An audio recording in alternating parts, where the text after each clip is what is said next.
Good morning, everybody. It's Miranda here, and today I am going to just do a really quick video tag.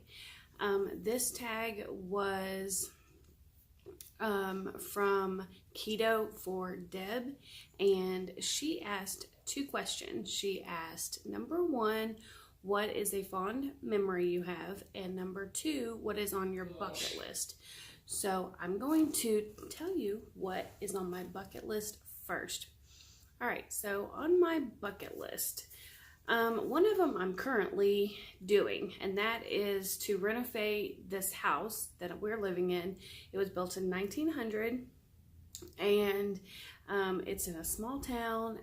We bought it because we don't know when our next job transfer will be, and so we wanted something that maybe we could fix up and give it a little love and maybe make some money off of it, because our last house was a farmhouse in Tennessee and we were only in it right at a year and we lost major money on it.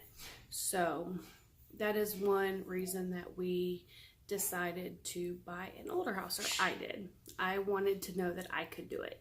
And actually, I'd like to buy another one. If we stay here for a while, then I would like to buy a smaller house to renovate as rental property.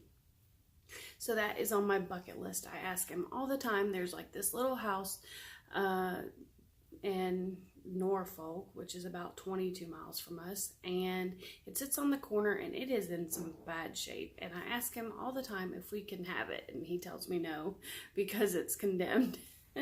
But I think it's like $12,000 or something like that to buy it. Anyways, and then also a couple of I have some travel things that are on my bucket list. Like, I want to go on an African safari. I want to go to Australia, to Alaska, and then I want to go to travel Europe. My husband has no desire to travel Europe, but he's going to go anyways because I'm not going by myself.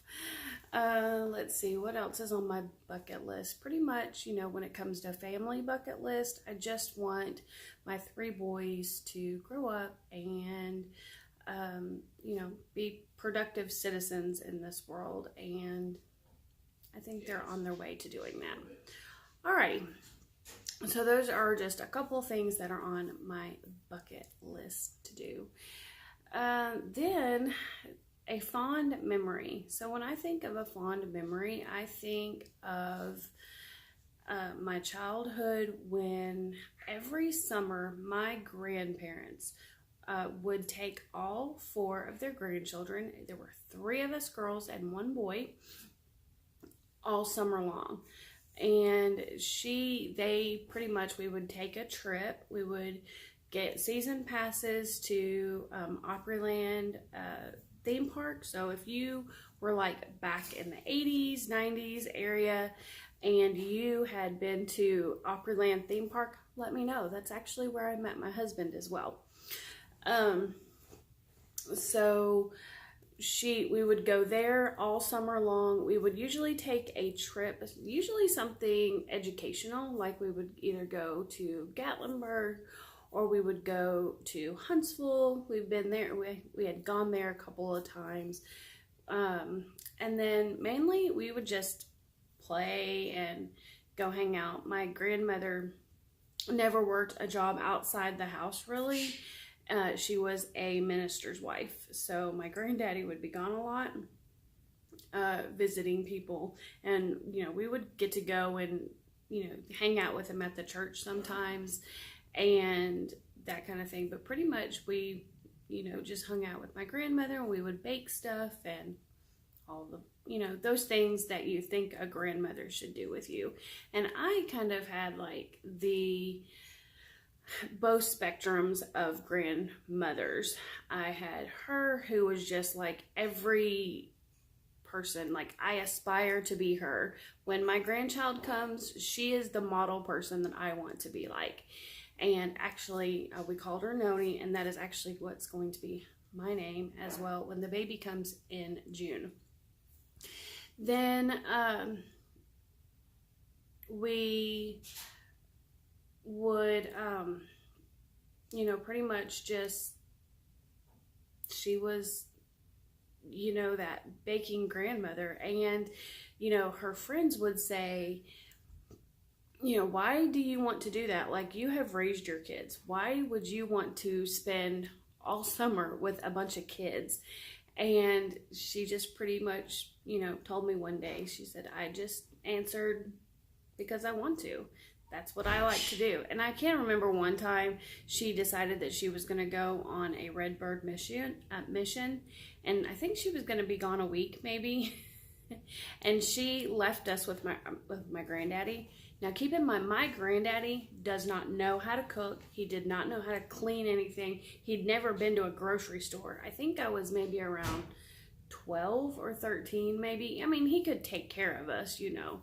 But he pretty much handed me his you know, money and said, here, go in the grocery store and buy what you need. I had no idea. So I bought a bunch of stuff that, you know, I could pop in the oven because I really didn't know how to cook. And, you know, I don't really think that he thought she was actually going to go and leave us, but she did. And it turned out okay. And I'm still here to live to tell about it. So he did a great job. He was a really great granddaddy as well. And then I had, you know, my other grandmother, who was my mom's mom. And she was on the other spectrum.